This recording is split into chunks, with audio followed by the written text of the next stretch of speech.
Bienvenidos a todos al curso virtual de física del Universitario Eloisa Díaz. Hoy vamos a revisar dos temas relacionados con la unidad cinemática, que son los movimientos verticales y el movimiento relativo galileano. Los objetivos de esta sesión son los que define el DEMRE: aplicar las ecuaciones de MRU a movimientos verticales considerando aspectos como la velocidad inicial y la aceleración de gravedad. Es decir, al menos tienen que saber aplicar cálculos a estos tipos de movimientos. Evaluar gráficamente los movimientos verticales. Y aplicar cualitativa y cuantitativamente la relatividad de Galileo en movimientos rectilíneos uniformes. En la primera parte de la clase vamos a abordar los movimientos verticales. Los movimientos verticales corresponden a un tipo de MRUA, es decir, un movimiento rectilíneo uniformemente acelerado. Dado que su trayectoria es una línea recta vertical, suele utilizarse un cambio de notación, es decir, en vez de expresar la posición en función del eje X, la expresamos en función del eje Y, dado que la trayectoria está en el eje vertical. Por lo tanto, el vector de desplazamiento lo cambiamos también por un vector de desplazamiento en el eje Y, o como otros suelen llamarle, la altura del objeto. También, la aceleración le ponemos un nombre especial. La aceleración en el caso de los movimientos verticales es la aceleración de gravedad, cuyo módulo es 9.8 metros sobre segundo cuadrado, su dirección es vertical y su sentido es siempre hacia abajo. Si utilizamos el sistema de coordenadas convencional, es decir, si utilizamos positivo hacia arriba y negativo hacia abajo, el vector g es un vector que apunta hacia abajo. Por lo tanto, si lo escribimos según el modelo que utilizamos en este curso, el vector g es el vector menos 9.8 metros sobre segundo cuadrado en el eje Y, es decir, en J tongo, con ese menos señalando que el vector está apuntando hacia abajo. Cabe recalcar que esto es solamente una referencia arbitraria y que en otros textos pueden encontrarse con que utilizan g como un valor positivo. Los movimientos verticales, todos son MRUA, pero se clasifican de acuerdo a su velocidad inicial. La caída libre, por ejemplo, es un movimiento que parte desde una posición inicial distinta de cero, es decir, parte desde una altura, con una velocidad inicial igual a cero. En cambio, los lanzamientos verticales hacia arriba pueden partir tanto desde una altura o como del suelo, no está especificado, pero tienen la condición de que su velocidad inicial en el eje Y es mayor que cero, es decir, el vector de velocidad inicial apunta hacia arriba y por lo tanto, en el sistema de coordenadas positivo hacia arriba, negativo hacia abajo, son vectores positivos. En cambio, los lanzamientos verticales hacia abajo son movimientos que tienen el vector velocidad inicial apuntando hacia abajo, es decir, son negativos en el eje Y. Otros conceptos que necesitamos manejar, que son muy utilizados en las pruebas estandarizadas, son los conceptos de altura máxima. La altura máxima es la posición máxima que alcanza el objeto en el eje Y.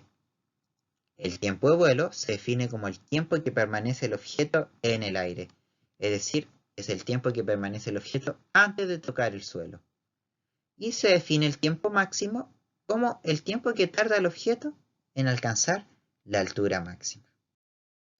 Finalmente, utilizando la notación correspondiente para los movimientos verticales, nos queda que la ecuación de itinerario está definida en términos de su posición inicial, su velocidad inicial y de la gravedad, mientras que su ecuación de velocidad queda definida en términos de su velocidad inicial y la aceleración de gravedad.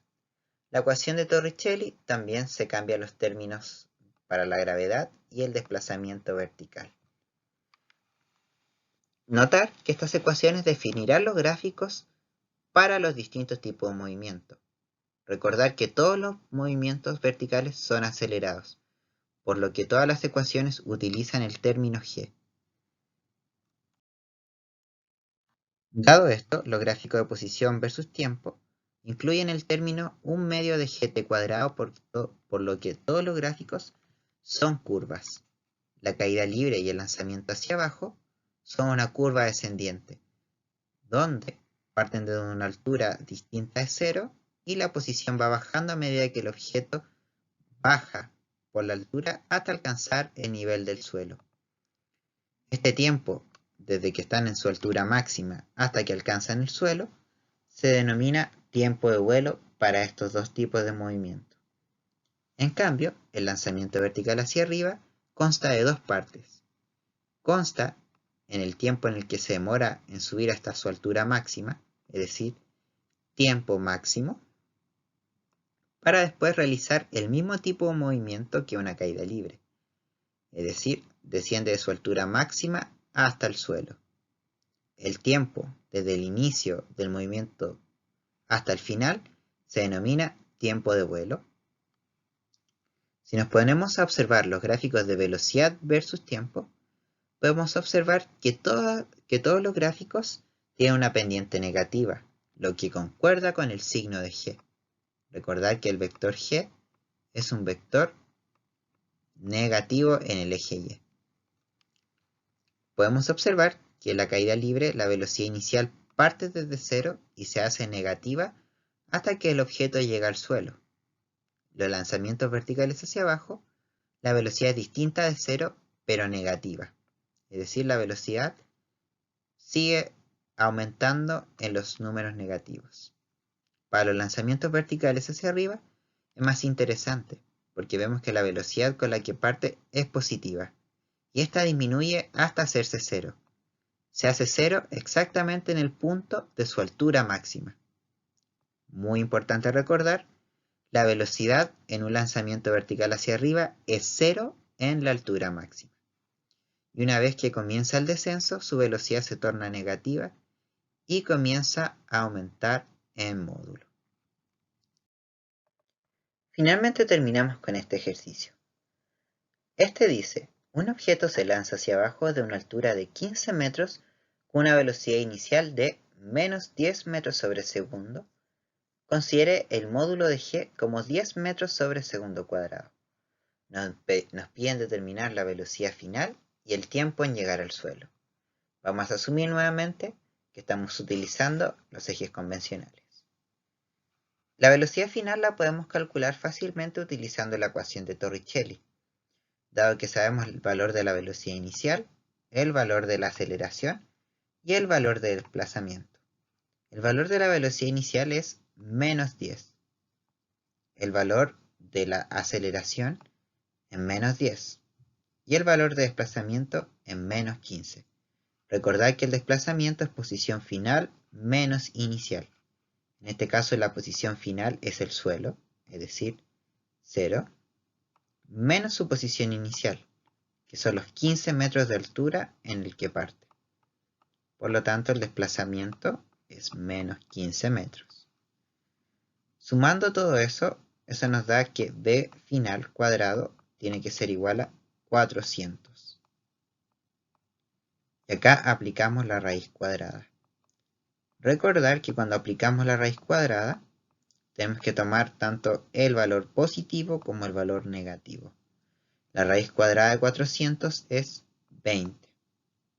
El valor que hace sentido para este ejercicio es el menos 20, dado que la velocidad final debe ir hacia abajo. Es decir, el vector debe apuntar hacia abajo. Es decir, menos 20 en j tongo. Para calcular el tiempo en el llegar al suelo, simplemente tomamos su velocidad al llegar al suelo y calculamos en el tiempo en el que eso se cumple. Es decir, el tiempo, cuando la velocidad es menos 20, es el tiempo en llegar al suelo. Despejamos fácilmente acá y nos va a quedar, ¿cierto? Menos 20 más 10 dividido menos 10.